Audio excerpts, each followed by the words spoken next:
Hey everybody, Matt Hill. I'm up here in Manford, Oklahoma. We're with really just a new technology. I've had Craig on before and Jody, but I wanted to revisit because the company's come a long way since the last time we talked about it. Introduce yourselves, everybody. I'm Jody Whiteneck. Been a wireline for about 35 years. Ann Copple, I'm Craig's partner and his wife. Eddie Norris, I'm the owner of the machine shop where we're manufacturing these parts. I'm Craig Brown and Ann Copple's husband and partner. I'm Marty Houston, just the owner of Houston Services. I'm Tom Sheffield, about 40 years in the oil and gas industry, mostly of which was with Pioneer Natural Resources. So we've got thousands of years of oil and gas experience here. The company is Underground Vision, and this is essentially the VisionSeal.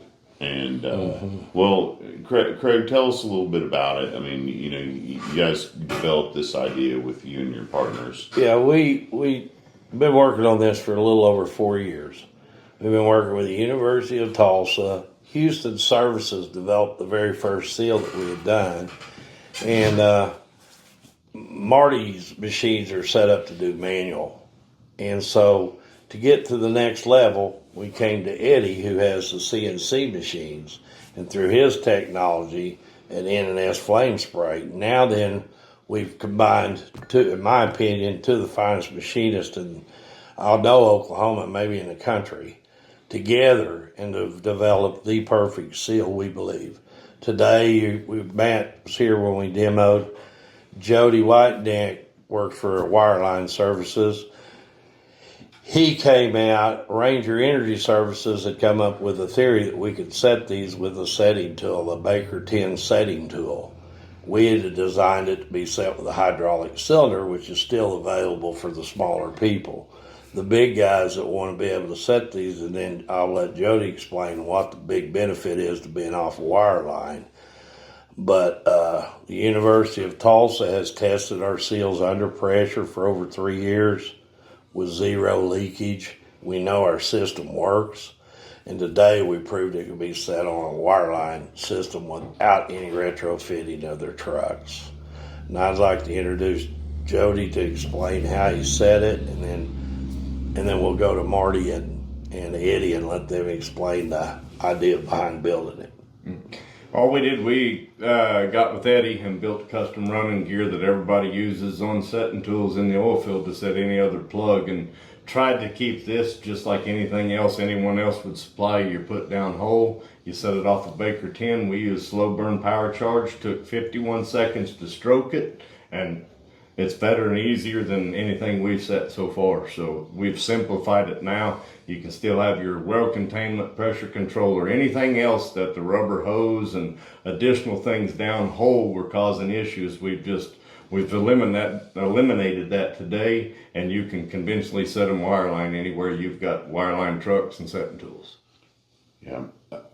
30,000 foot view, just for anybody that hadn't clued in yet, when Craig first called me, his main concern was, hey, we've got, 18,000 wells on the books in Oklahoma that Oklahoma owns that they're going to have to go out and plug and abandon. But, and Craig showed me the real report out there.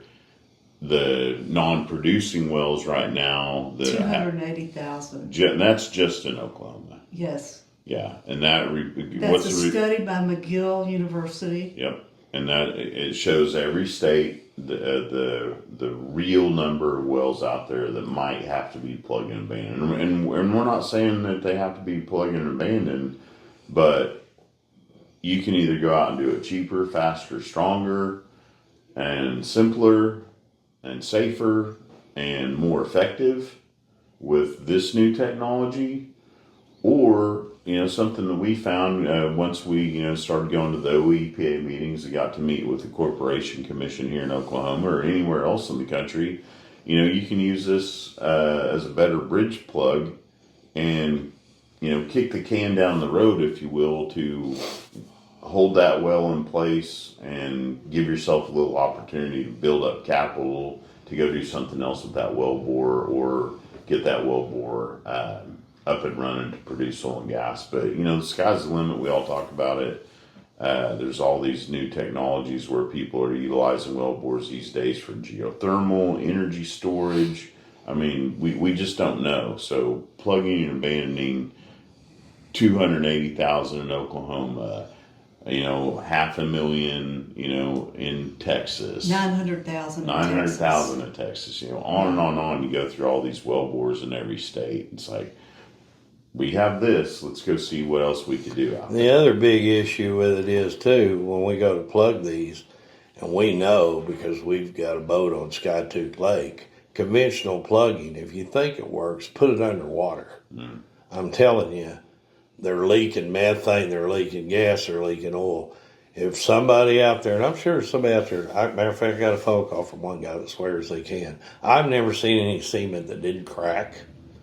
And right now we're putting a bridge plug down that we had Jody and them set a bridge plug for us 3 years ago in a piece of pipe, took it to TU, put it under the exact same test our seal was under. In 48 hours, they were at 0. 3 years, we had not lost a nano bubble. Jody and them feel like they can go out and put these in for approximately the same cost as a bridge plug. So why in the world would you want to put a bridge plug in when you put this in and actually seal the well off? Yeah. I mean, the regulations require cement, but that's, you know, our regulations require 2 barriers, and we're putting 2 barriers in there that we believe is our company. Neither barrier works. Bridge plug isn't designed to hold gas, it's designed to hold weight. And a cement, okay, I say it cracks.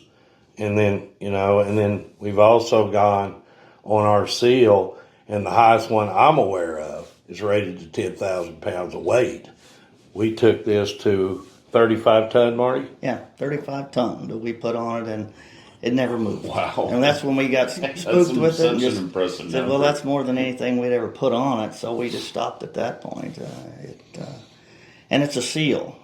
It's not like the bridge plug, which we, in my opinion, Well, this is being pulled into your marine aluminum sleeve and expanding it and cold welding it onto that casing. Yes. I mean, that's impressive. What basically is happening is you're forcing this wedge, you're pulling the wedge up in there, Yeah. and then you have a shear pin hole right here. So we have it designed for the right amount of pressure.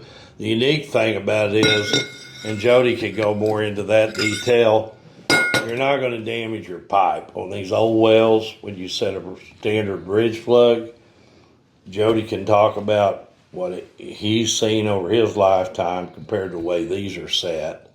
And Jody, would you like? Well, your bridge plug is designed to grab the pipe with slips, tungsten carbide. You've got slips on below and above the element, and that's the only way a bridge plug sets. It has to forcefully bite into the casing, compress itself, and then the other set of slips set. If you've got 70, 80, 90-year-old pipe in the ground, you're doing nothing but punching holes every time you try to set a plug. They wonder why things continue to leak, but we just keep doing the same dumb thing over and over again. This does not damage the pipe. It swells with the pipe. There's no damage and nothing pushing into it. I have a hard time not understanding why people can't grasp what we have here and the ability to do things the right way. And if you look at this, you know, so many companies are on programs every 3 years. They go back and recycle all of their wells they've previously plugged and abandoned. And why is that? We plug them with bridge plugs and cement.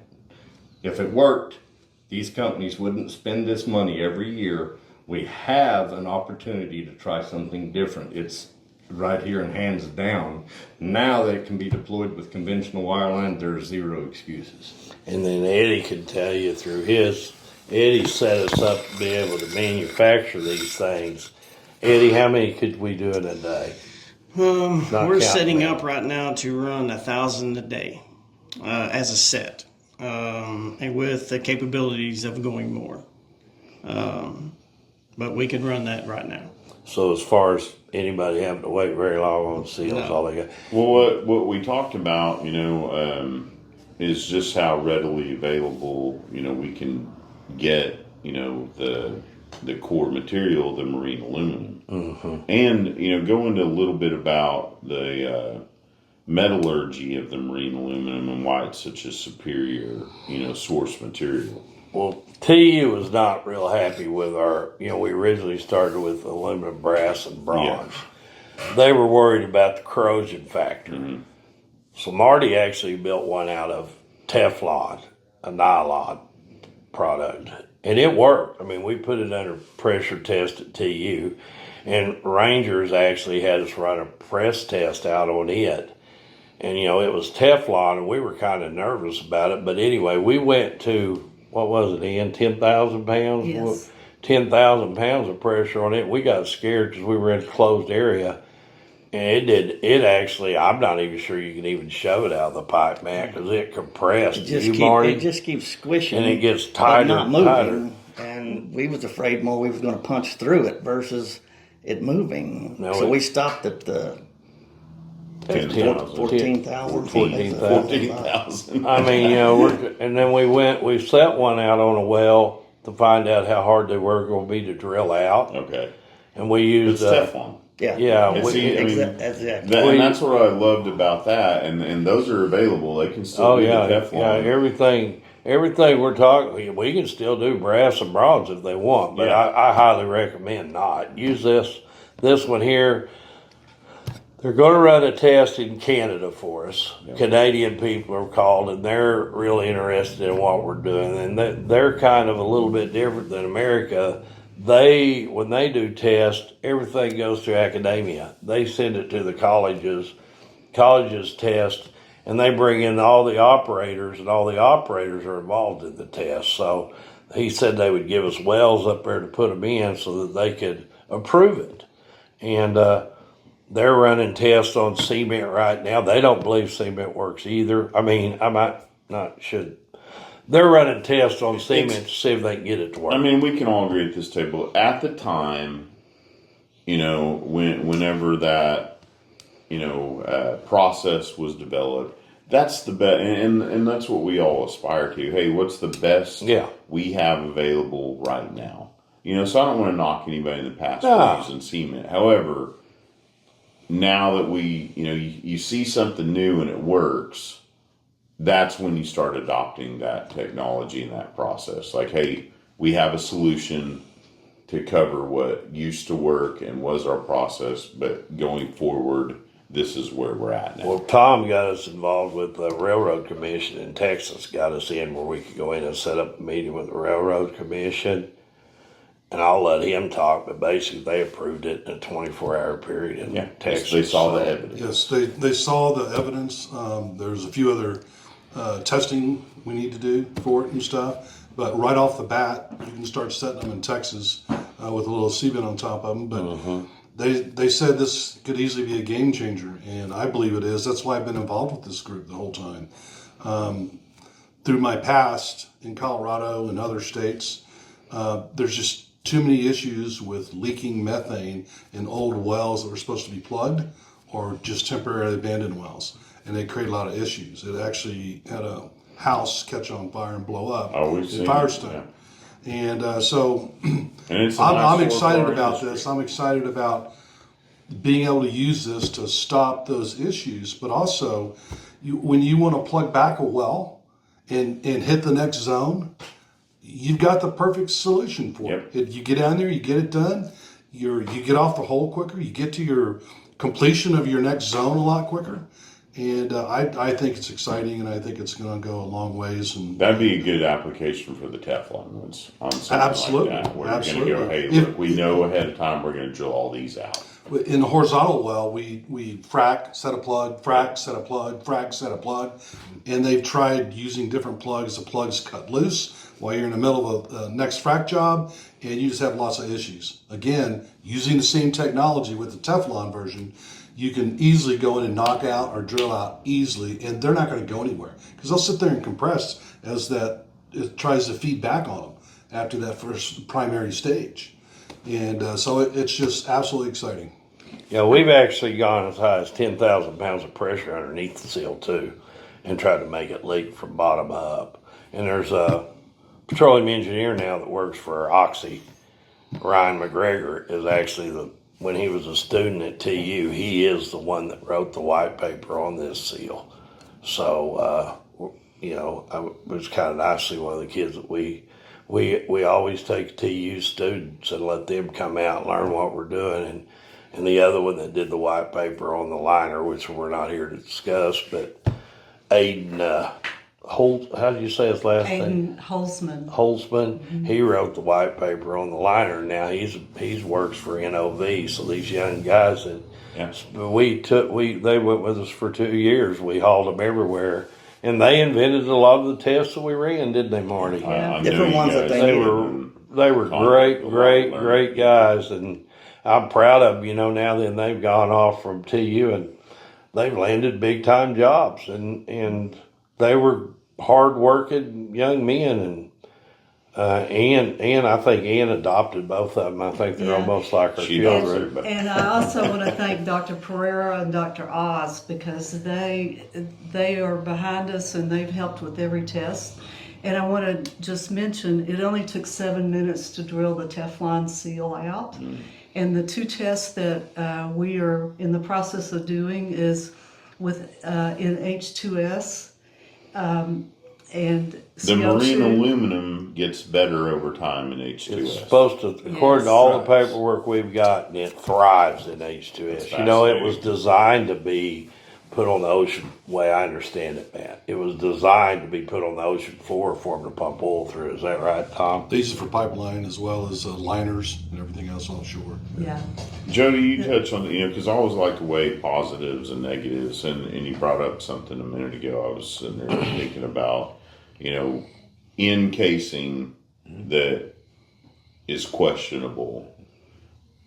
You'll know right away whether that was going to grab in there and cold weld to that inside of that casing. I mean, if you put that bunch of pressure on that casing, it doesn't work. Yeah, I mean, because it's Seeing another unique thing about our system here, if they've got some weird pipe, we all know during wars and stuff. Yeah. All they got to do is tell Eddie what the idea of the pipe is. We have the dimensions down now where we know what size of wedge for what size of pipe. There's no limit how big we can make them, how small we can this make is them. very scalable to whatever. Oh, we're set to do it. I mean, There'll be multiple sizes. we really, our goal is one day to be able to produce 3,000 a day. Yeah, and whatever size are needed. Yeah, they just need to order, just like anything else. You order it, we'll ship them out. We get it built, ship them to you. Yeah. We're in the process of getting API certified as well. Yeah, We're legal in what all states now, Ian? What We're states? legal in Oklahoma, Colorado, Texas, and New Mexico, and we're waiting approval from Canada, Wyoming, Arkansas, and Kansas. I mean, we just approach them one state at a time. But we need a customer. Pennsylvania. It works better if a customer, like if Jody owned a wireline company, calls and said, all right, we want to get you certified in our state. We go in, it looks like we're trying to pedal. I've noticed you're staying in your own lane. You're making your research development, coming up with the seals, putting them into a product that everybody can use, and this is going to be available for everybody. Yeah. It's not like you're going out to buy your own wireline trucking company and doing it yourself. Like, hey, everybody out there, get a hold of these VisionSeals and go to work. Doing a better job. Do you want to talk about the sleeves yet? No, I'd rather wait till that'll be another podcast. Okay. We're still in R&D on it. He always has something else he's working on. Well, Yeah, he does. we're close. I'm gonna say within the next.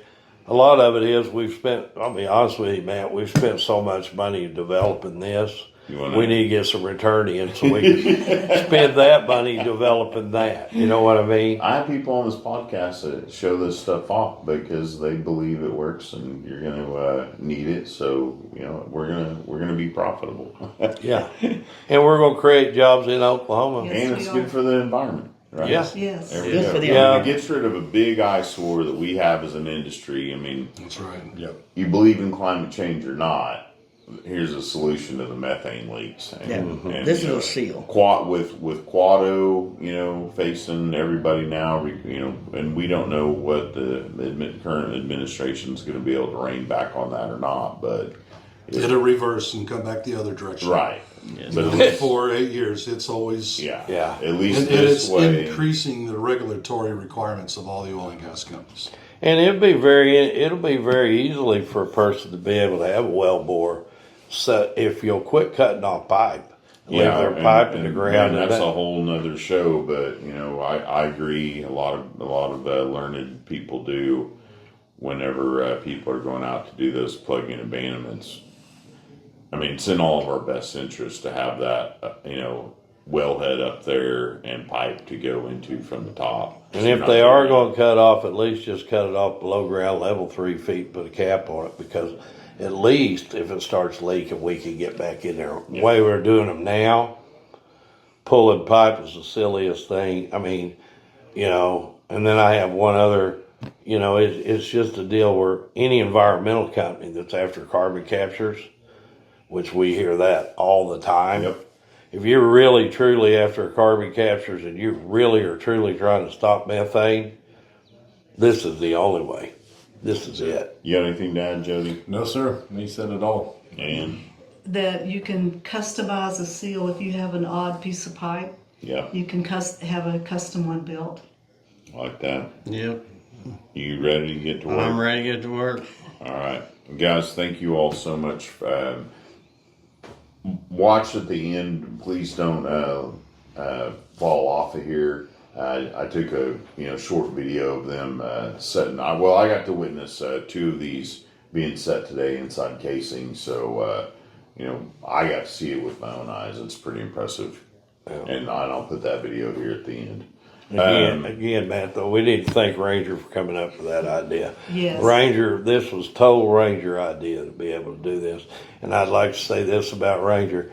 They're a large company, but they have followed us step to step for 1.5 2 years doing this, and gave us many, many ideas, been really supportive. They let us speak at the oil show here in Tulsa.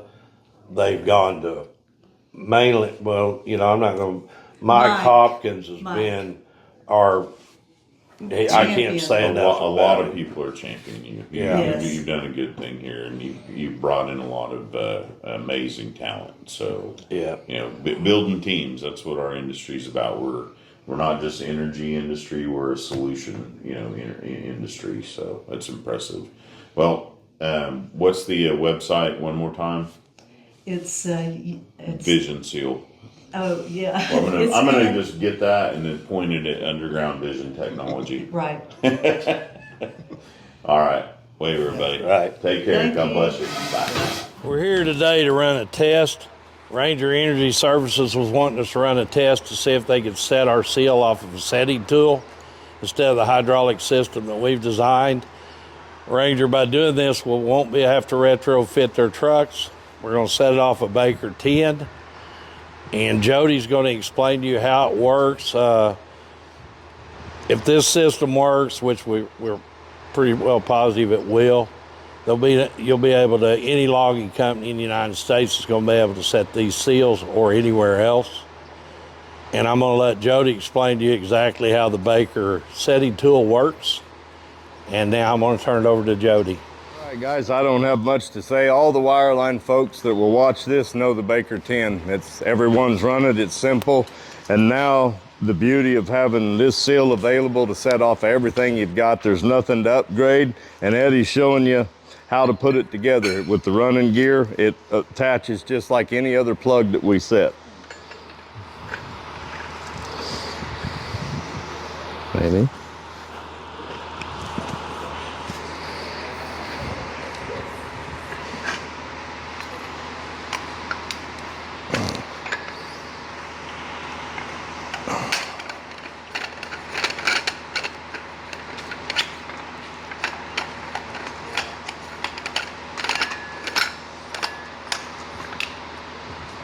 All right, now we're ready to move to get ready to go downhole. I got to set it.